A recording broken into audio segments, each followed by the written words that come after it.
10일 사자의 포효. 마침내 모두들 깨어나자 루시는 자기 이야기를 되풀이해야 했다. 네 번째였다. 그 이야기 뒤로 이어진 멍한 침묵은 그 어느 때보다 루시를 실망시켰다. 피터는 눈이 빠지도록 그쪽을 쳐다보고 나서 말했다. 난 아무것도 안 보여. 수잔, 넌 보이니? 수잔은 딱 잘라 대답했다. 아니, 보일 리가 없지. 아무것도 없으니까.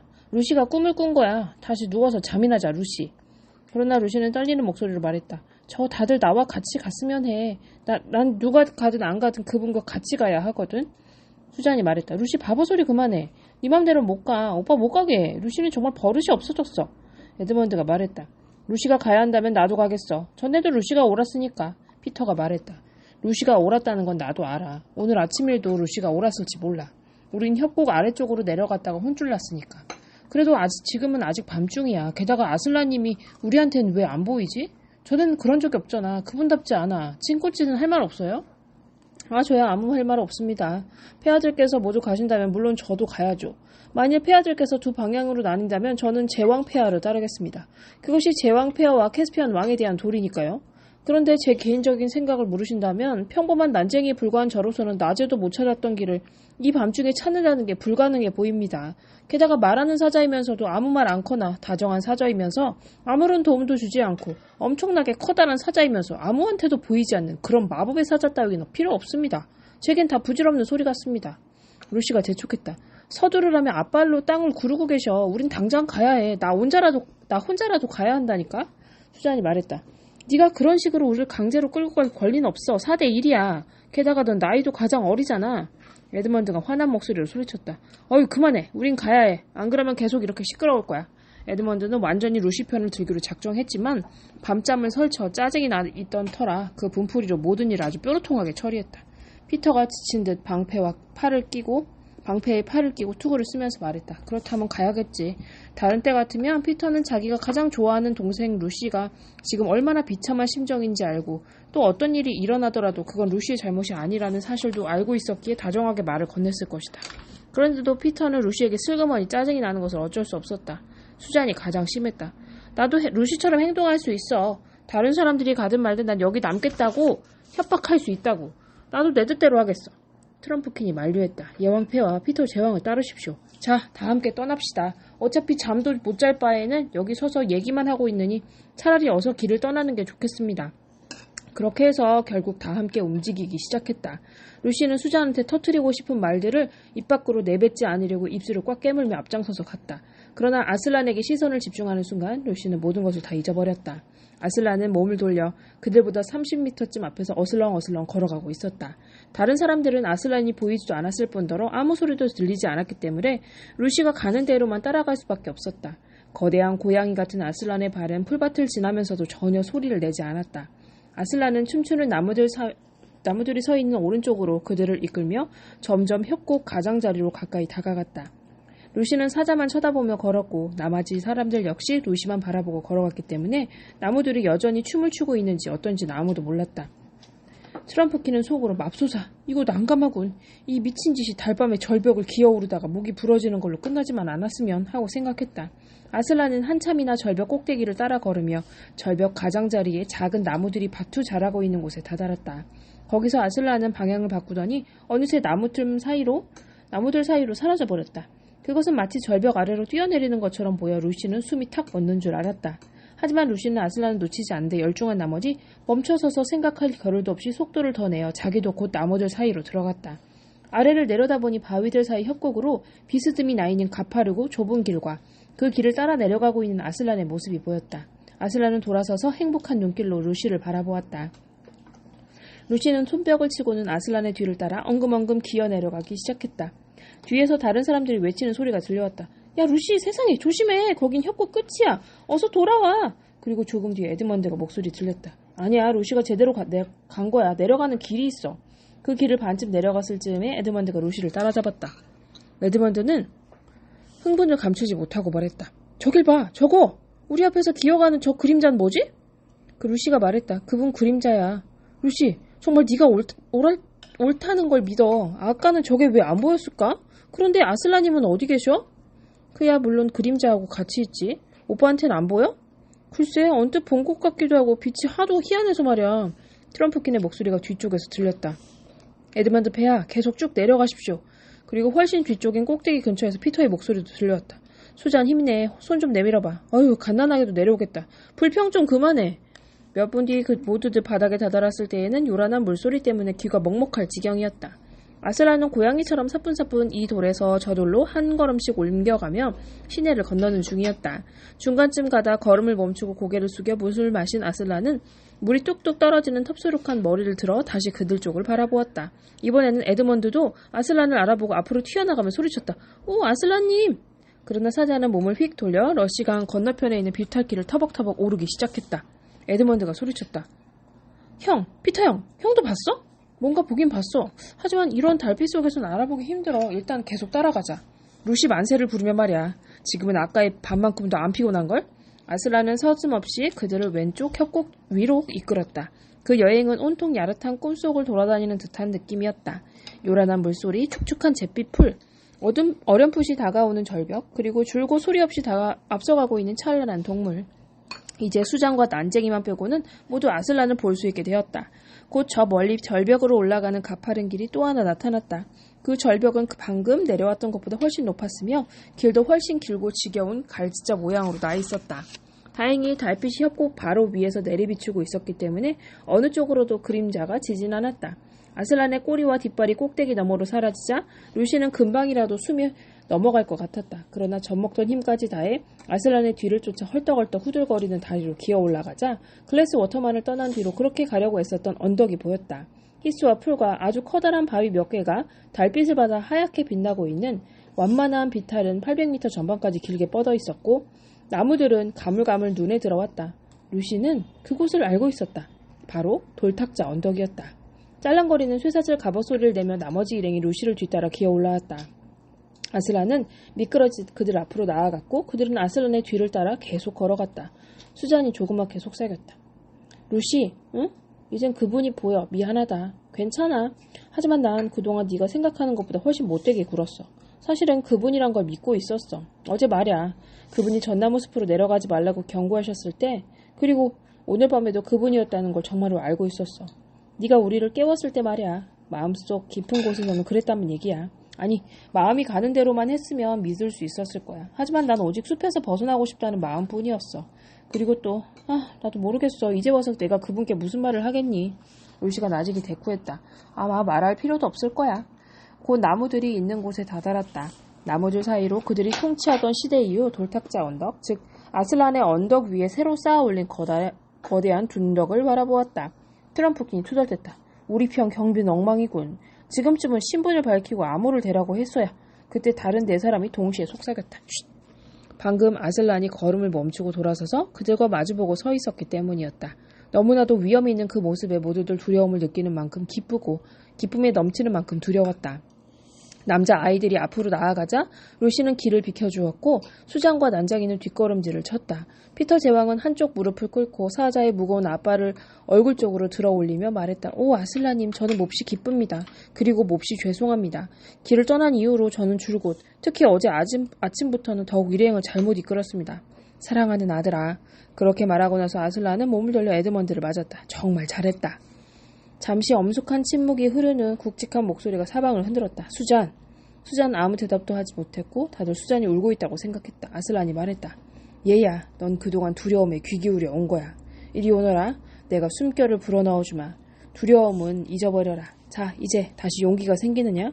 조금요, 아슬란님. 아슬란은 꼬리로 옆구리를 탁 치며 아까보다 훨씬 커다랗게 말했다. 자, 이름난 검객이자 궁수이며 사자의 존재를 믿지 않는 그 작은 난쟁이는 어디 있느냐? 이리 오너라, 땅의 아들아, 이리 오너라. 마지막 말은 그저 울부짖음이 아니라 진짜 포효였다. 트럼프킨은 다 죽어가는 목소리로 곧 숨이 넘어갈 듯이 중얼거렸다. 맙소사, 난 이제 죽었구나. 아슬란을 잘 알고 있는 아이들은 아슬란이 이 난쟁이를 무척 마음에 들어한다는 것을 이미 눈치채고 있었으므로 전혀 불안해하지 않았다. 그러나 아슬란은 말할 것도 없고 사자라는 동물을 한 번도 본 적 없는 트럼프킨에게는 전혀 다른 문제였다. 트럼프킨은 이 순간 취할 수 있는 가장 현명한 행동을 보여주었다. 걸음아, 날 살려라 하고 주랭랑을 치지 않고 아슬란을 향해 비틀비틀 나아간 것이다. 아슬란이 벼랑간 트럼프킨에게 덤벼들었다. 여러분은 새끼 고양이를 입에 물어서 옮기는 어미 고양이의 모습을 본 적이 있는지? 지금이 바로 그런 꼴이었다. 난쟁이는 볼품없는 작은 공처럼 몸을 둥글게 말고서 아슬란의 입에 대롱대롱 매달려 있었다. 아슬란이 난쟁이를 한번 뒤흔들자 난쟁이의 갑옷은 마치 땜장이의 짐꾸러미처럼 짤랑거렸다. 그러고는 야호! 공중으로 난쟁이를 던져 올렸다. 난쟁이 자신은 느끼지 못했겠지만 사실 난쟁이는 침대에 누워있는 것처럼 안전했다. 아슬란은 떨어지는 난쟁이를 커다랗고 부드러운 앞발로 엄마의 팔처럼 포근하게 땅에 받아 물론 똑바로 설 수 있게 내려놓았다. 아슬란이 물었다. 땅의 아들아, 나와 친구가 되지 않겠느냐? 트럼프킨은 아직 숨도 돌리지 못하고 헉헉대며 말했다. 네. 아슬란이 말을 이었다. 이제 달이 지고 있다. 뒤를 보아라. 새벽이 오고 있어. 더 이상 꾸물거릴 시간이 없다. 아담의 아들들과 땅의 아들, 너희 셋은 어서 둔덕으로 올라가 거기서 겪게 될 일들을 처리하거라. 트럼프킨은 여전히 말을 잊지 못하고 있었으며 피터와 에드먼드 또한 아슬란이 뒤쫓아올 것인지 감히 묻지 못했다. 셋은 모두 검을 빼들고 경례를 한 뒤 새벽 어스름 속으로 돌아서서 철커덕거리며 사라졌다. 루시는 그들의 얼굴에서 피곤한 기색을 전혀 찾아볼 수 없었다. 피터 제왕과 에드먼드 왕은 어느새 남자아이가 아닌 어엿한 어른처럼 보였다. 여자아이들은 아슬란 곁에 바짝 붙어서서 그들이 사라질 때까지 지켜보았다. 주위의 빛이 변하고 있었다. 동쪽 하늘에 나니아의 새별인 아라비아 별이 낮게 떠서 작은 달처럼 반짝였고 아까보다 훨씬 더 커 보이는 아슬란은 고개를 쳐들고 갈기를 뒤흔들며 포효했다. 그 포효는 오르간의 낮은 음이 울릴 때처럼 처음에는 나지막하게 들리더니 점점 커지면서 땅과 대기가 울릴 정도로 크게 퍼져나갔다. 포효는 그 언덕에서 시작되어 급기야 나니아 전체에 울려 퍼졌다. 언덕 아래쪽 미라지의 야영지에서는 병사들이 후닥닥 일어나 헬쑥해진 서로의 얼굴을 마주보며 무기를 잡았다.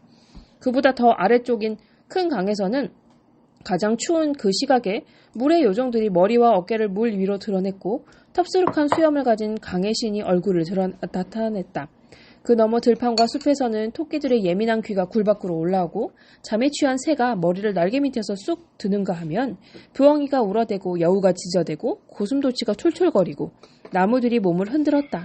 도시와 마을에서는 엄마들이 불안한 눈빛으로 아기들을 가슴에 끌어안았고 개들이 낑낑거리는 가운데 남자들은 벌떡 일어나 더듬더듬 불을 찾았다.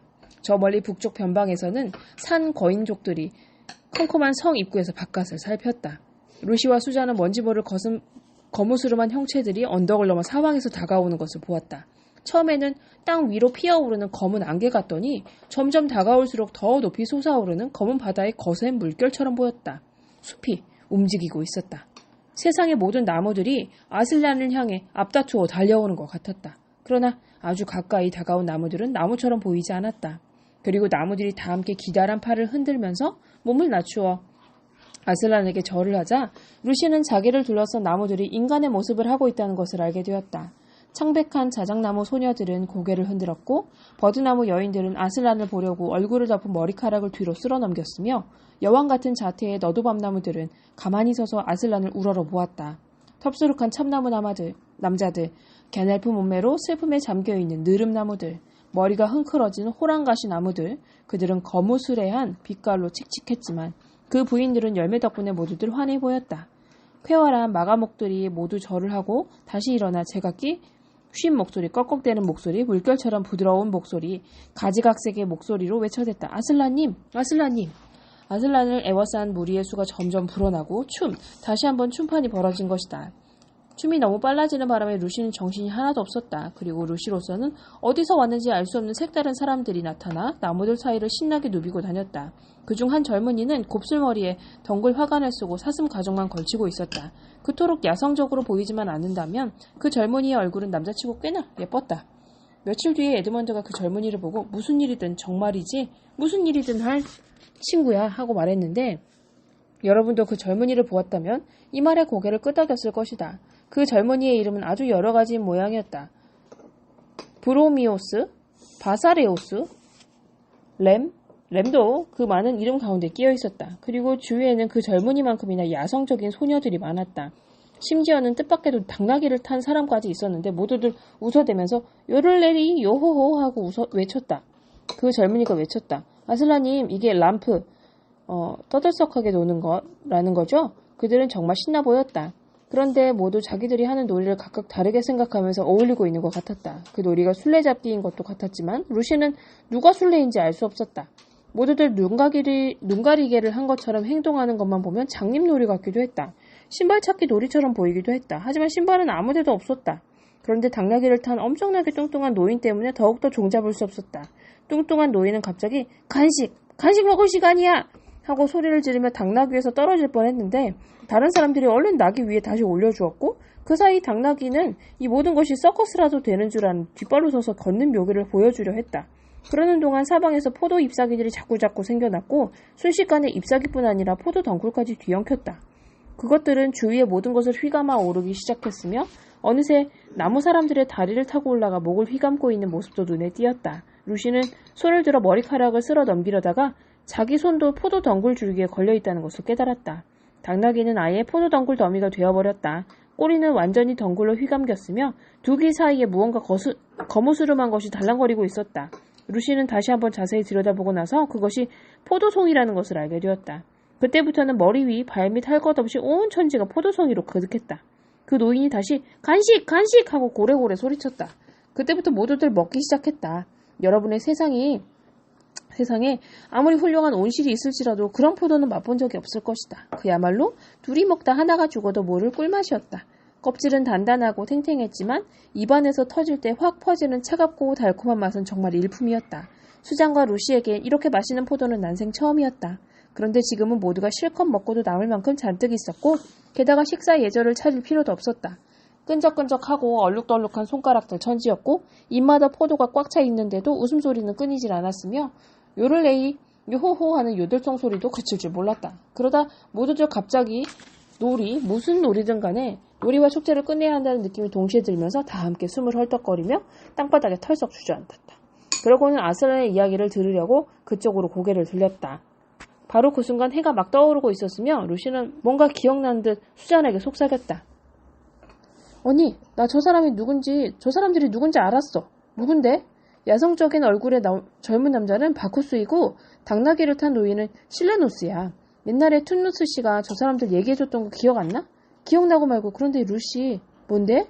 만일 아슬라님도 없이 바쿠스며 저 극성스러운 여자아이들이랑 같이 있게 된다면 난 마음이 편치 않을 것 같아. 루시가 맞장구를 쳤다. 나도 그래.